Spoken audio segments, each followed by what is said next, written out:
All right, so doing a little work here in the food forest today. It's Labor Day weekend, so down here in the south, you can actually be planting stuff. We had this side that we did like annuals. This would be things like your tomatoes, corn, squash, onion, that stuff. We found that just didn't work out, especially with the chickens, and we're just trying to figure out that whole infrastructure equation and everything like that. Gotta clean up this area. Concrete's going in here. We're gonna turn this into like an air-conditioned place to hang out and chill. But nonetheless, I'm gonna put in some pathways later this week, some fill dirt. This is gonna be like nice straight paths. Not straight paths, but they'll be nice paths out of the water when it rains. And then over here, we're gonna plant this with permaculture, particularly avocado trees. I got 2 additional avocado trees. I learned the trick with it is open your season of harvest as much as possible. So I think the first avocado tree harvests like in June. The last one harvests in like December or January. So we'll have a huge window of like always having something that's fruiting. I'm gonna build this up. You can see the ash that I've got here left over from different, well, I pulled it out of the fire pit, put it in. I'm gonna build it with, I'm gonna put some mulch here, then I'm gonna put some topsoil on it, then I'm gonna plant into it, then I'm gonna mulch it on top. So it should give us a really good dynamic soil as it starts to break down. I'm expanding it out this way. I've got 2 guava trees. I'm gonna go get a star fruit tree sometime this week or next week. Put it over there. I'm gonna start planting and expanding the forest out this way. What we found out is that the chickens are great at keeping the bugs down, super destructful little things. They kind of like run around and like burrow everywhere. Like you can see, like, I mean, they kind of do a good, they help a little bit in a way, but what we have to do is like wherever the chickens are going to be, we just learned like it's got to be robust, like trees and more trees, sugarcane. So that's what we're going to do. We're also going to plant some passion vine that I've got over here. I got from a customer of mine. They wanted to buy some land. They just sold 3 acres. They just bought 12 acres. And at their old place, the new owners didn't want passion fruit vines, so we've got some of that. This stuff will grow passion fruit. We're gonna go ahead and start walling out the backside, or actually the entire place as we go. Just gonna continue putting different types of vines, spinach, all that stuff. So eventually it'll just be like a green wall around here. Lots of trees. Got our pineapple here. But for the moment, we've got to get this side here correct, and we're gonna make a new section for the things like tomatoes, the annuals, tomatoes, onions, stuff like that. It's gonna be raised beds. It's gonna be on the outside, and we're gonna get to that. And a couple of the bigger trees, put more mulch there, and then we'll keep packing it as we can. I'm gonna keep a tractor path so I can kind of come in and out and drop loads of mulch, because what I found it keeps the weeds down is like weed whacking it every few months, and then dropping like a new layer of mulch in it like every 6 months or whenever you want to get out and get like a workout. Tossing some mulch, it like makes it look pretty and it helps break it down. And I want to raise this place like another foot or so. You can see how I've got it like mounded. When I fill it with fill dirt right there, it'll all be like one slope. It'll basically be one perfectly rounded off place, so the water will shed nicely off to the sides. It'll be a hard walkway and an easy place to drive the tractor through. And then, you know, everything will kind of meet those levels. So I'm going to be raising the entire place up as we go. It'll take several years for that to happen. And then once it's like planted and packed and the soil's there, there's some shade in there, I'll have less weeds.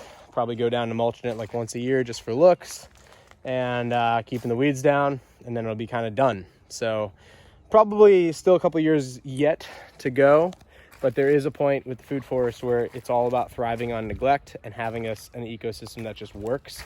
And so now that we're 6 months into this food forest, we kind of are seeing like that side did not work. That was a fail.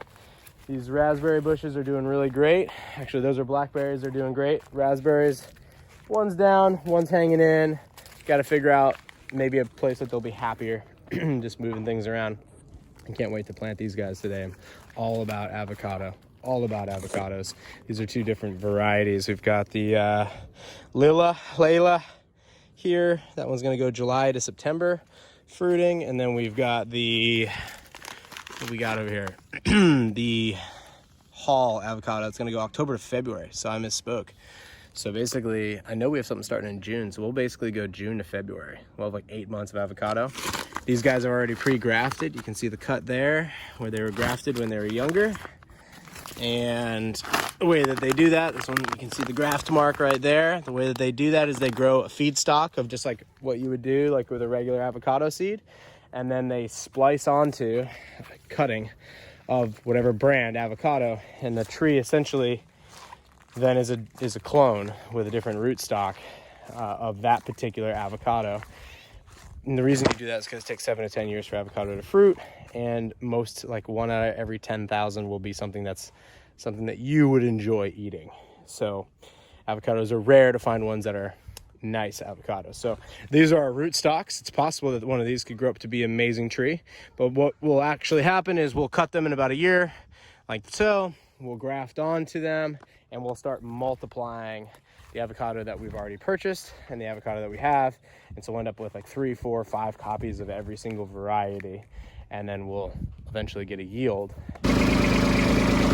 All right, first spot, built it up with a decent layer of mulch, spread it out. Just got a load of topsoil here that's been composting down. Still got a little bit of stuff in there. We'll have to pull out some of those things that were growing on the pile. Gonna go ahead and plant this boo, which will be avocado. And we'll see here. So we're gonna plant that guy there, mulch it around, smooth it out. I think it'll be, these guys are ultimately all gonna move out to the new area. And this will be a nice little hangout shack. I'm gonna put a little AC unit in here, a little fan in here. I wanna do a sliding glass door, but looks like it's gonna be French doors. We're gonna get them from like a home scrap renovation place. Ultimately the doors will go this way, and it'll be a fun little place to hang out here in a few years. It's fun to hang out now, but it'll be really cool. It's all like nicely shaded, nice walkways, place to drink beer. So we have to get that in there. We've got a layer of mulch back here behind the tractor. And I'm gonna add a little bit of dirt here. Put that avocado right there. And then I'm gonna do something along the fence here, something that climbs the fence, and then some bushes. I'm not sure exactly what. Maybe I'll expand blueberry bushes. They hold well, they keep real well. Stay out of the tractor way. All right, we've got this guy here. Gonna go ahead and get that one planted in. All right, so we've got passion vine going in. Got a bunch of them here from the client and friend. So we're spacing them out, planting them every few feet. I'm gonna go ahead and bring in some additional dirt right here just to pack this backside up. And we're gonna go out as far as we can. Ideally, this will become like a green wall. We've got this double fence here, which will allow our passion vine ideally to fruit and keep the deer away from it.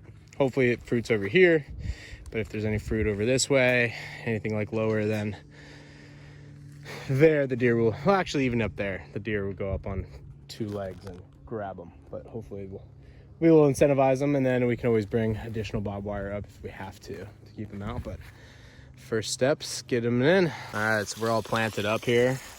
It's super soft and fluffy. It's gonna pack down quite a bit. I expect that tree to actually fall like 6 inches, 8 inches when it roots in. I like it nice and fluffy because my thoughts are it helps the roots establish easier, and it'll obviously pack in with the rain. But I like to, it's kind of up on a mound if you see it now. I'm actually gonna move this little, that guy right there, that blueberry bush. I'll move him over to the other side. I've got an open spot. I'm gonna open up this pathway a little bit more, and I'm gonna add fill dirt right here later this week or next week for the tractor, so it's got like a good solid base to ride on. And it should be nice. It should give us like a nice little area when this stuff moves out. I'll figure out another tree to go here.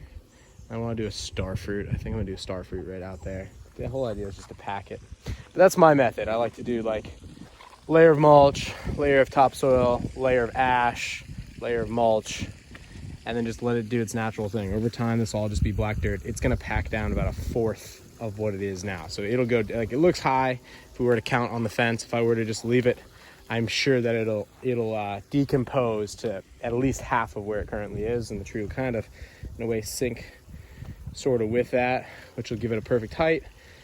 We've got a ditch on this side of the property that in the event we ever had a crazy back-to-back hurricane or tropical storm, lots of water, it's possible where the tractor is there could be standing water. So I want it to not flood the food forest and kill everything off in here, which it won't. As you see, it's got this little arc that's happening. So the paths will bring it up and we'll start to form out this arc. And now it's just kind of a find additional plants and keep planting game. I'm going to add a bunch more mulch here. I like to pile it up nice and high so that in a year or next springtime when I'm like find stuff at the store on clearance or buddies have stuff or it's ready to be packed. And I'm just going to keep planting. The whole thing with the food forest is it's thriving on neglect, and you're looking for nature to do the work, like as much as possible. You're looking to like plant it, care for it, and then forget it. And it should just be a self-sustaining little system as much as it can be. And ideally over, I'm not exactly sure, maybe over 3 years time, it would be possible to be fully off grid if we really wanted to. We've got a well, we'll be on solar at that point in time, and we would probably have enough to sustain ourselves on the food that we grow. It wouldn't be a ton of, it'd be a decent variety, but it's, you want some regular stuff too. But the whole idea for us is just to have a way to eat healthy organically, a hobby on the weekends, and a little bit less in the system. Not really sure how things are going to go. I kind of feel like at some point in time, if you don't have your microchip, you're not going to be able to buy or sell. Mark of the beast. And all that may not be this cycle. It may be 80, 90, 100 years from this cycle. This thing might come down like pretty epically, and we might move into a decentralized world, and it would take the elites that will quite a while to centralize it again. We'll see. We'll kind of see. But for the moment, I'd like to have options where if I can't shop at this store or that store because they start requiring stupidness, and I don't want to comply with it, I want to maintain my freedoms to an extent and my sovereignty. That's really why I do this. It's my personal sovereignty. I want to be able to just say screw you at any point in time, and that's why I stack like the metals I stack, the cryptos I stack, being able to produce products to trade with other people, adding skills. My goal for next year is to begin the process of adding additional passports, and I want to get 2 bank accounts in 2 foreign nations. I already have the nation, so I got to schedule the trips, but I want to start becoming more sovereign, because I think that what we're living through is the end of the nation state. Probably take 30 years, maybe 20 years to really fully unpack. Towards the end, they're going to get very, very draconian, way worse than they are now. They'll inflate your currency, they'll deflate your currency, they'll do all sorts of crazy political and economic distortions, and mess with the labor pool and those that produce goods and services and the incentives to do such. At the end of the day, it'll all fail. But it's going to be a very weird, interesting period of history. Nonetheless, avocados. So we're going to go down and move this guy and move on down to my other avocado there. I got to break this in, water it all in. I'm going to start bringing those down. I'm going to start, you can see how I'm starting additional bushes there, and I'm going to trim all these down. This will be like a big area. You can actually just eat these leaves. They're amazing on salad with the right salad dressing. So good. Red hibiscus, really, really like it. Pineapples, just planted 2 more pineapples in there. Constant game, I just keep packing and packing it.